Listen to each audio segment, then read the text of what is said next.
Donc Alice Vernet, vous êtes l'invitée de La Galerne pour votre dernier roman, Chercher la femme, paru chez Actes Sud. Avec Chercher la femme, vous racontez l'histoire d'une famille française du XXe siècle, plus précisément de Nina et Vladimir, et de Serge et Marianne. Dans votre roman, vous démontez les mécanismes qui construisent le couple, vous exposez les engrenages de cette machine qu'est la famille. C'est toujours intéressant pour un auteur d'entendre quelqu'un lui parler de son livre. En général, c'est vrai que la personne dit des choses qui sont justes puisqu'elle a lu le livre et bien entendu, je veux dire quelque chose dans mon livre, même si je ne veux pas dire une seule chose. Oui, effectivement, ça a toujours été mon sujet. J'aime bien écrire sur le couple. Je le fais depuis presque 25 ans puisque j'ai fait ma thèse d'économie là-dessus. Et dans ce roman-là, la différence avec tout ce que j'ai pu faire avant, c'était quelque chose de, j'allais dire, une sorte d'approche intergénérationnelle. C'est-à-dire que ce qui m'intéressait, c'était finalement le fait que peut-être le couple qu'on créait, on ne le créait pas complètement, mais on en héritait dans une certaine mesure, ou en tout cas on héritait de modèles d'expression des sentiments, ou au contraire de non-expression, de modèles de malentendus, de modèles, plein de modèles. Donc je me suis effectivement concentrée sur ce qu'on pourrait appeler des sortes de déterminismes familiaux. C'est ça qui m'a intéressée. Bien. Je voulais vous parler aussi, vous poser une question, alors là, vraiment une question, sur la narration. Elle est presque cruelle vis-à-vis des personnages, dans sa lucidité. Qu'est-ce qui vous a amené à faire ce choix ce choix dans l'écriture? Oui, je comprends. Je crois que c'est parce que je ne l'avais jamais fait et qu'on m'a beaucoup catalogué écrivain des bons sentiments, un peu cucul à praline. Et c'est vrai que ça a commencé à m'énerver à peu près en 2004, en fait, une fois que j'ai eu fini dans la guerre. Et déjà dans les autres, ça commençait à être un peu plus noir. Et là, c'est pas la version noire, mais c'est un peu la version acide. Effectivement, j'ai écrit. Il y a deux choses qui sont différentes par rapport à ce que je fais d'habitude. C'est d'abord, c'est un livre qui est écrit de la fin de l'histoire.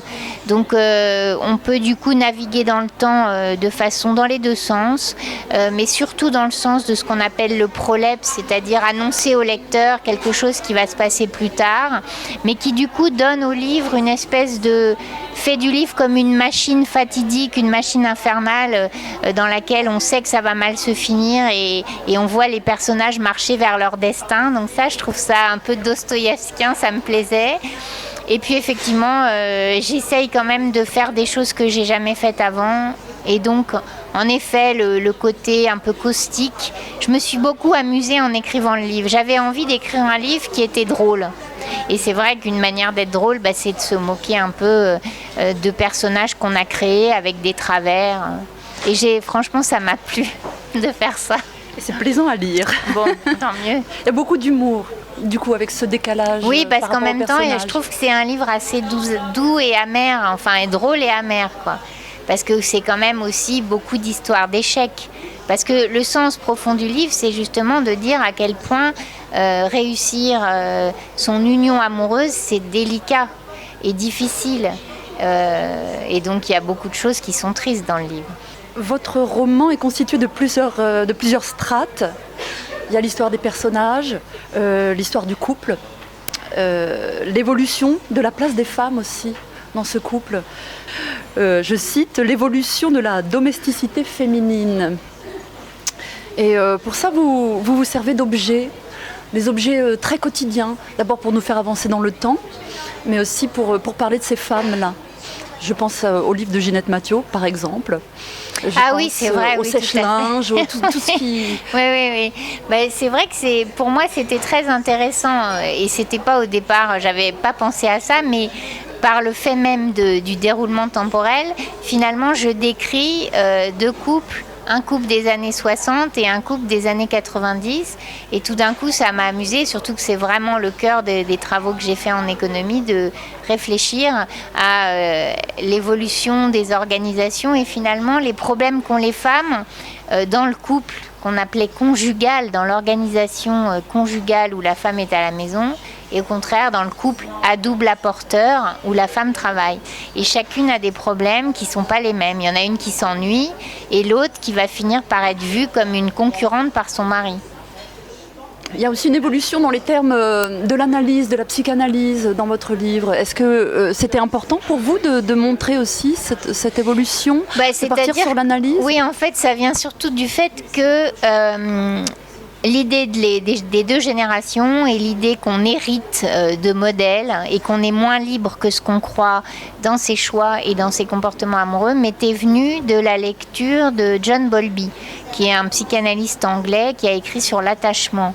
Et c'est ça qui m'a intéressée, c'est finalement l'idée que l'attachement, on le vit d'abord avec ses parents et ensuite on le recrée dans le couple. Et ce qui m'intéressait, c'était évidemment le lien entre les deux.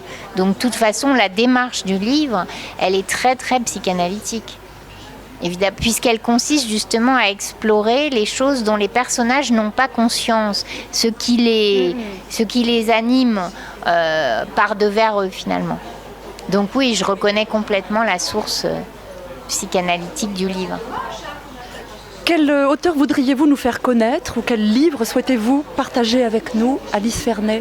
Alors écoutez, je suis une énorme lectrice, donc je pourrais répondre beaucoup de choses. Je pense à 2 livres que j'ai découverts récemment. Mais il y en a un qui est un livre, il se trouve que c'est 2 auteurs américains, bon c'est un hasard, un qui s'appelle Le temps où nous chantions de Richard Powers, qui est une sorte d'immense fresque d'une famille qui unit une noire de Philadelphie chanteuse à un physicien juif émigré. Tout ça se passe de 1933 à 1990. C'est le destin des enfants de cette famille qui deviennent des chanteurs, des musiciens, et c'est extraordinaire. C'est un livre qui m'a totalement bluffée. Et sinon, là, je viens de lire les 3 livres d'un romancier aussi impressionnant qui s'appelle Jeffrey Eugenides, dont le dernier s'appelle Le roman du mariage. C'est mon libraire qui me l'avait conseillé.